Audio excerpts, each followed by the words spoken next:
जय श्री राधे कृष्ण दोस्तों, आइए शुभारंभ करते हैं श्रीमद् भागवत पुराण के प्रथम स्कंद के 15वें अध्याय का। इस अध्याय में कृष्ण विरह व्यथित पांडवों का परीक्षित को राज्य देकर स्वर्ग सिधारना, इसका वर्णन किया गया है। सूत जी कहते हैं, भगवान श्री कृष्ण के प्यारे सखा अर्जुन एक तो पहले ही श्री कृष्ण के विरह से कृश हो रहे थे। उस पर राजा युधिष्ठिर ने उनकी विषादग्रस्त मुद्रा देखकर उसके विषय में कई प्रकार की आशंकाएं करते हुए प्रश्नों की झड़ी लगा दी। शोक से अर्जुन का मुख और हृदय कमल सूख गया था, चेहरा फीका पड़ गया था। वे उन्हीं भगवान श्री कृष्ण के ध्यान में ऐसे डूब रहे थे कि बड़े भाई के प्रश्नों का कुछ भी उत्तर ना दे सके। श्री कृष्ण की आंखों से ओझल हो जाने के कारण वे बढ़ी हुई प्रेम जनित उत्कंठा के परवश हो रहे थे।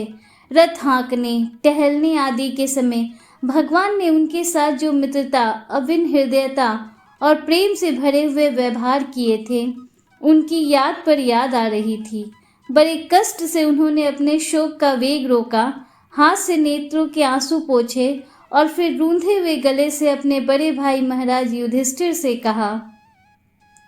अर्जुन बोले, महाराज, मेरे ममेरे भाई अथवा अत्यंत घनिष्ठ मित्र का रूप धारण कर श्री कृष्ण ने मुझे ठग लिया। मेरे जिस प्रबल पराक्रम से बड़े बड़े देवता भी आश्चर्य में डूब जाते थे, उसे श्री कृष्ण ने मुझसे छीन लिया।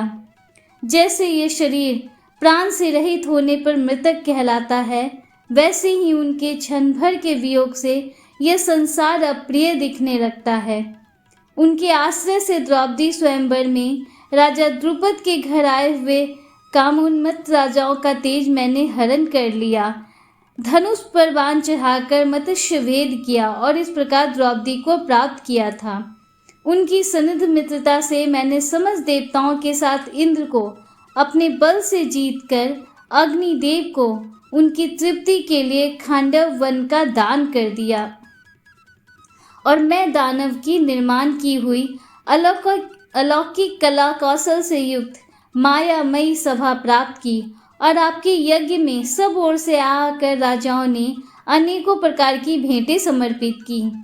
10,000 हाथियों की शक्ति और बल से संपन्न आपके इन छोटे भाई भीमसेन ने उन्हीं की शक्ति से राजाओं के सिर पर पैर रखने वाले अभिमानी जरासंध का वध किया था। तदंतर उन्हीं भगवान ने उन बहुत से राजाओं को मुक्त किया जिनको जरासंध ने महाभैरव यज्ञ में बलि चढ़ाने के लिए बंदी बना रखा था। उन सब राजाओं ने आपके यज्ञ में अनेकों प्रकार के उपहार दिए थे। महारानी द्रौपदी राजसूय यज्ञ के महान अभिषेक से पवित्र हुए अपने उन सुंदर केशों को, जिन्होंने दुष्टों ने भरी सभा में छूने का साहस किया था, बिखेर कर तथा आंखों में आंसू भरकर जब श्री कृष्ण के चरणों में गिर पड़ी, तब उन्होंने उसके सामने उसके उस घोर अपमान का बदला लेने की प्रतिज्ञा करके उन धूर्तों की स्त्रियों की ऐसी दशा कर दी कि वे विधवा हो गईं और उन्हें अपने केस अपने हाथों खोल देने पड़े। वनवास के समय हमारे वैरी दुर्योधन के षड्यंत्र से 10,000 शिष्यों के साथ बिठाकर भोजन करने वाले महर्षि दुर्वासा ने हमें दुस्तर संकट में डाल दिया था। उस समय उन्होंने द्रौपदी के पात्र में बची हुई शाक की एक पत्ती का ही भोग लगाकर हमारी रक्षा की। उनके ऐसा करते ही नदी में स्नान करती हुई मुनि मंडली को ऐसा प्रतीत हुआ मानो उनकी तो बात ही क्या, सारी त्रिलोकी ही तृप्त हो गई है।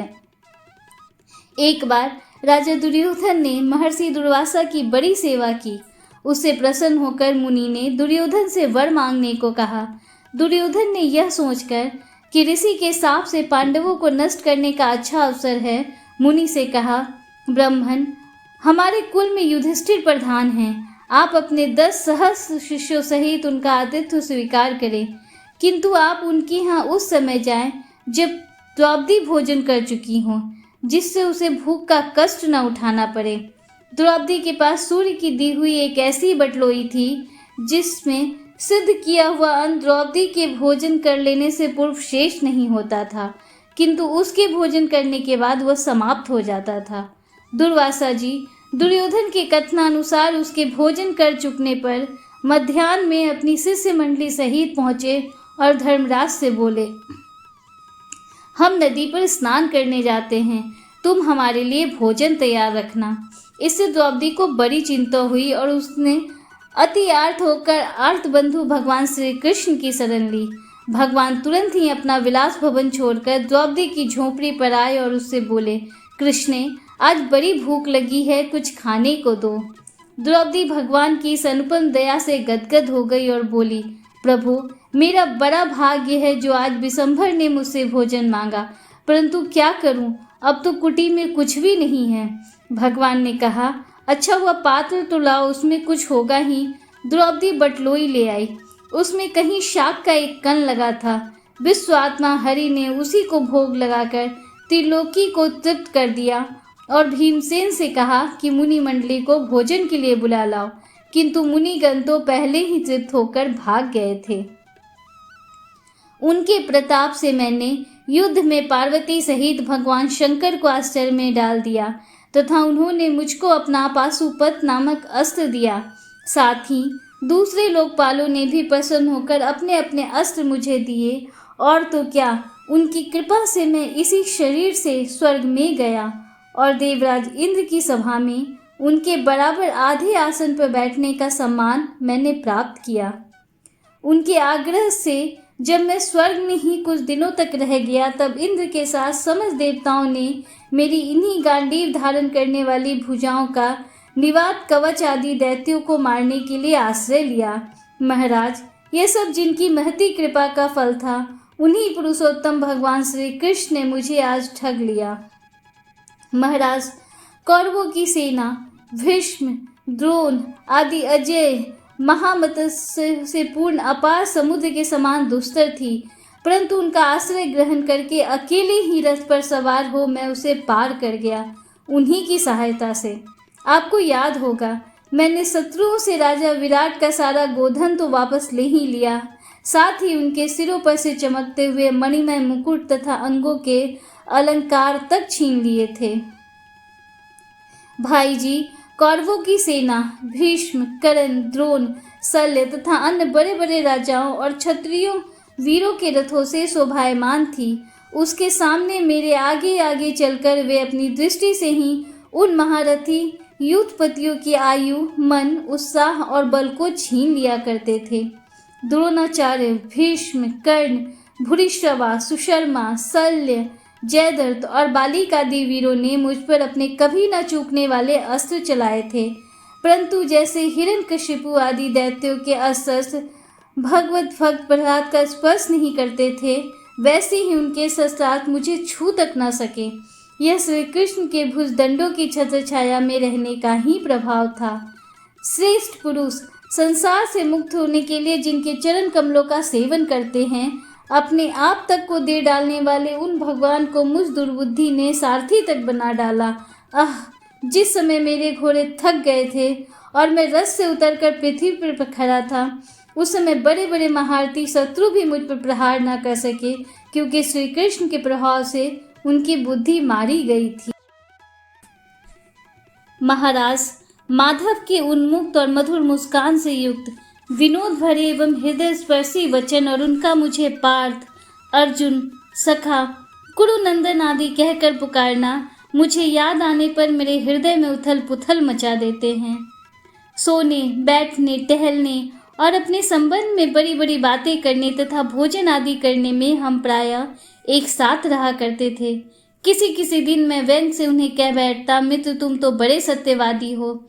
उस समय भी वे महापुरुष अपनी महानुभावता के कारण जैसे मित्र अपने मित्र का और पिता अपने पुत्र का अपराध सह लेता है, उसी प्रकार मुझ दुर्बुद्धि के अपराधों को सह लिया करते थे। महाराज, जो मेरे सखा प्रिय मित्र नहीं मेरे हृदय ही थे, उन्हीं पुरुषोत्तम भगवान से मैं रहित हो गया हूँ।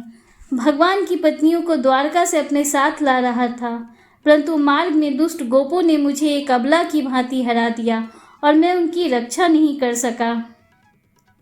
वही मेरा गांडीव धनुष है, वे ही वाहन है, वही रथ है, वही घोड़े हैं और वही मैं रथी अर्जुन हूँ जिसके सामने बड़े बड़े राजा लोग सिर झुकाया करते थे।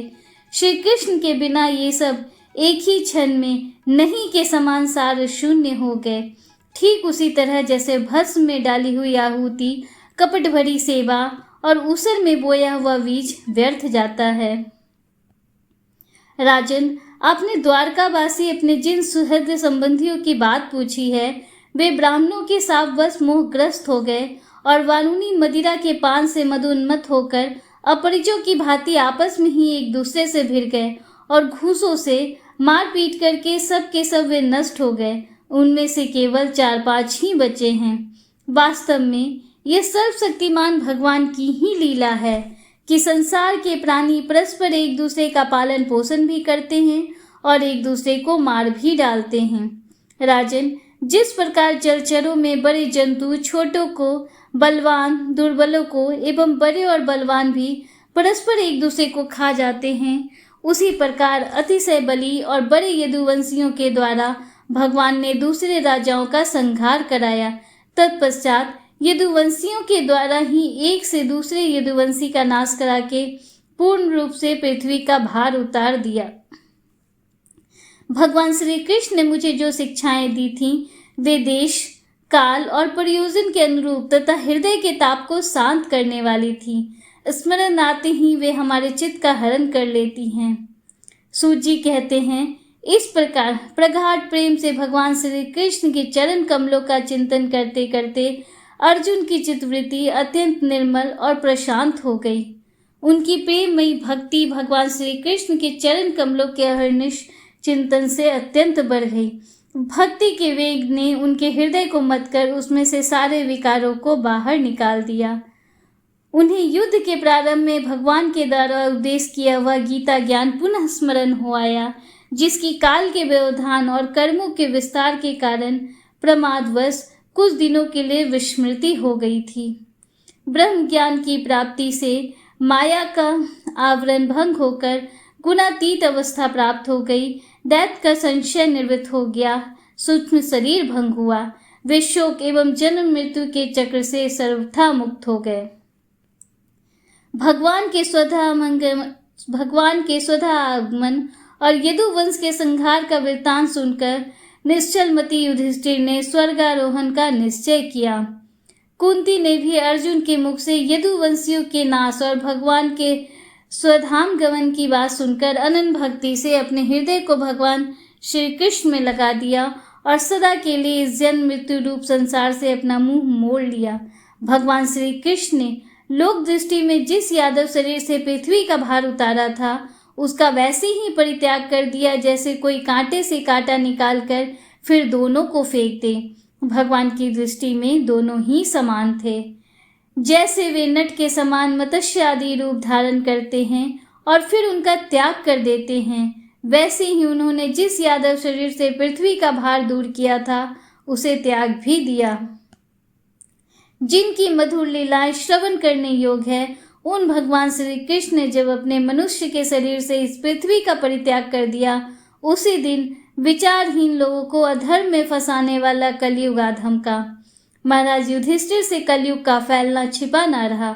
उन्होंने देखा देश में, नगर में, घरों में और प्राणियों में लोभ, असत्य, छल, हिंसा आदि अधर्मों की बढ़ती हो गई है। तब उन्होंने महाप्रस्थान का निश्चय किया। उन्होंने अपने विनयी पौत्र परीक्षित को, जो गुणों में उन्हीं के समान थे, समुद्र से घिरी हुई पृथ्वी के सम्राट पद पर हस्तिनापुर में अभिषिक्त किया। उन्होंने मथुरा में सूर सेनाधिपति के रूप में अनिरुद्ध के पुत्र वज्र का अभिषेक किया।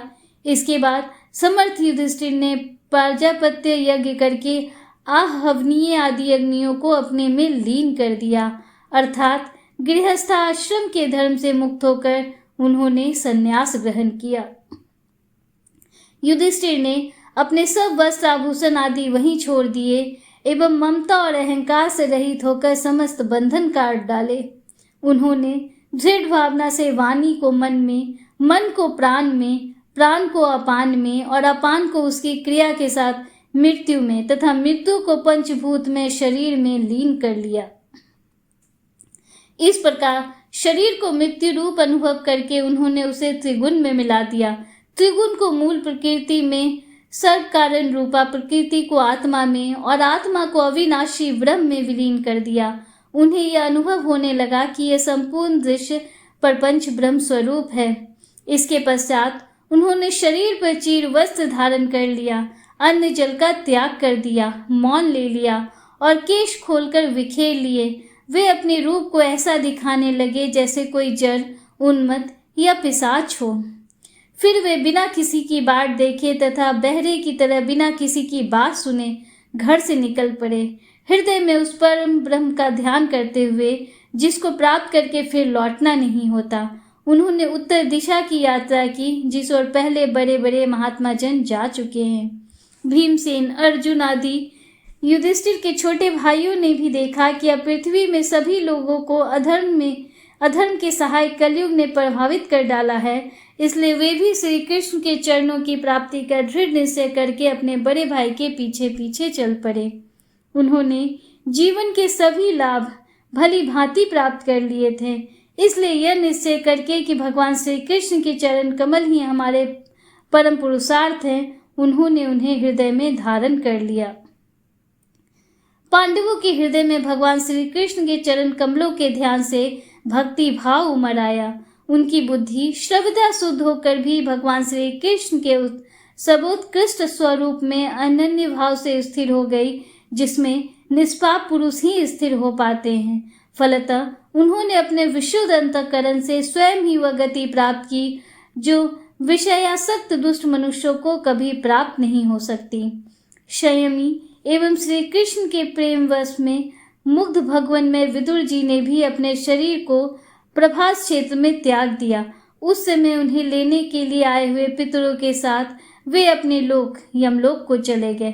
द्रौपदी ने देखा कि अब पांडव लोग निरपेक्ष हो गए हैं, तब वे अनन्य प्रेम से भगवान श्री कृष्ण का ही चिंतन करके उन्हें प्राप्त हो गई। भगवान के प्यारे भक्त पांडवों के महाप्रयाण की इस परम पवित्र और मंगलमयी कथा को जो पुरुष श्रद्धा से सुनता है, वह निश्चय ही भगवान की भक्ति और मोक्ष को प्राप्त करता है।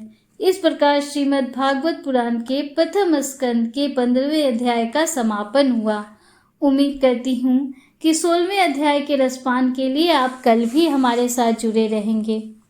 अगर आपको वीडियो अच्छा लगा हो तो वीडियो को लाइक कीजिए, दूसरों के साथ शेयर कीजिए, कमेंट में हर हर महादेव, जय श्री राधे कृष्णा जरूर लिखिए। अगर आप हमारे चैनल पर पहली बार आए हैं तो चैनल को सब्सक्राइब कीजिए। हमारे चैनल पर प्रतिदिन सुबह में पौराणिक कथाओं का श्रवण कराया जाता है, इसलिए बेल आइकन जरूर प्रेस कीजिए, जिससे आगे भी आपको ऐसी ही रोचक जानकारियाँ मिलती रहें। मिलते हैं आपसे अगले वीडियो में, तब तक के लिए हर हर महादेव, जय श्री राधे कृष्णा, राधे राधे।